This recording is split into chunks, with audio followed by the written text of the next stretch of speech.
Assam State Disaster Management Authority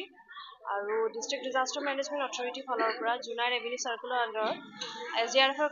কোলাবৰেচনৰ লগত আমি এখন ট্ৰেইনিং অৰ্গানাইজ কৰিছিলো যাৰ মেইন টপিকটো আছিল training on search and rescue and first aid যেহেতু জুনাইটো এভৰি ইয়াৰ বানপানী হৈ থাকে তাৰ ৰিলেটেড আমি এখন ট্ৰেইনিং দিব বিচাৰিছিলো since লৰা ছোৱালীবিলাকে আমাৰ টাৰ্গেট অডিয়েন্স আছিল লগতে আমাৰ যিসকল ফিল্ড ষ্টাফ আছে ANM আশা NGO আৰু বেলেগ বেলেগ ডিপাৰ্টমেণ্টৰ ৰিপ্ৰেজেন্টেটিভছ সিহঁতে আজি ইয়াত প্ৰেজেন্ট আছিল আৰু লগতে আমি এজ মাচ এজ পচিবল আমি এইটো ট্ৰেইনিঙৰ যোগেৰে মানুহখিনিক এৱেৰ কৰিব বিচাৰিছিলোঁ যে যিকোনো ক্ষেত্ৰত যিকোনো দুৰ্যোগৰ ক্ষেত্ৰত কেনেকৈ আমাৰ ডিপাৰ্টমেণ্টে কাম কৰে আৰু কেনেকৈ মানুহবিলাকেও নিজৰ এমাৰ্জেঞ্চি টাইমত কিছুমান পাৰ্চনেলাইজড আপোনাৰ ইকুইপমেণ্টছ বনাব পাৰে লাইক ষ্ট্ৰেচাৰ আৰু যদি মানুহবিলাকে ফিজিকেলি কেনেকৈ আপোনাৰ ইম্প্ৰভাইজড টুলছ বনাব পাৰে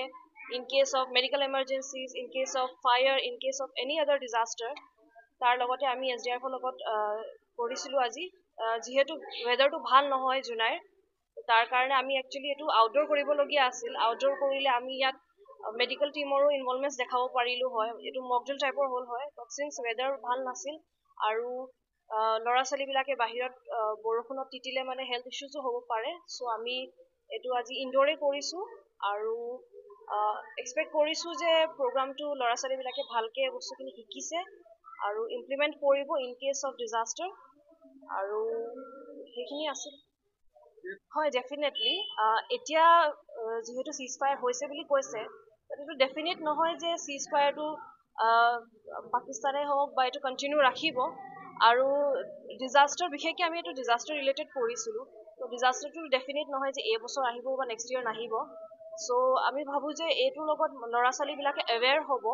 আৰু ফিউচাৰতো এইখিনি বস্তু যিকেইটা ইম্প্ৰভাইজ টুলছ আৰু যিখিনি বস্তু আমি শিকাইছোঁ সেইখিনি সিহঁতে এডাপ্ট কৰিব আৰু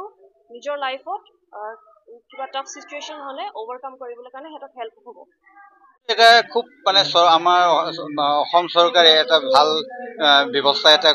কৰিছে এই প্ৰশিক্ষণ দিবৰ কাৰণে ছাত্ৰ ছাত্ৰীসকলৰ লগতে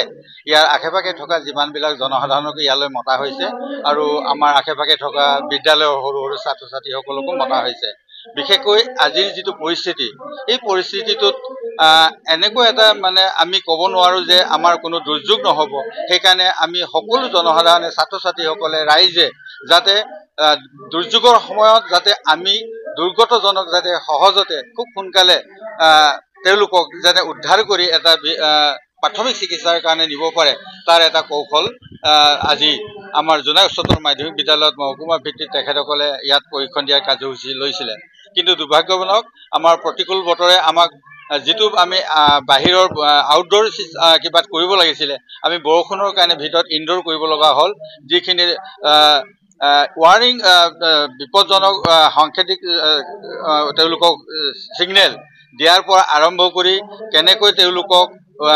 উদ্ধাৰ কৰিব লাগে আৰু কেনেকৈ তেওঁলোকক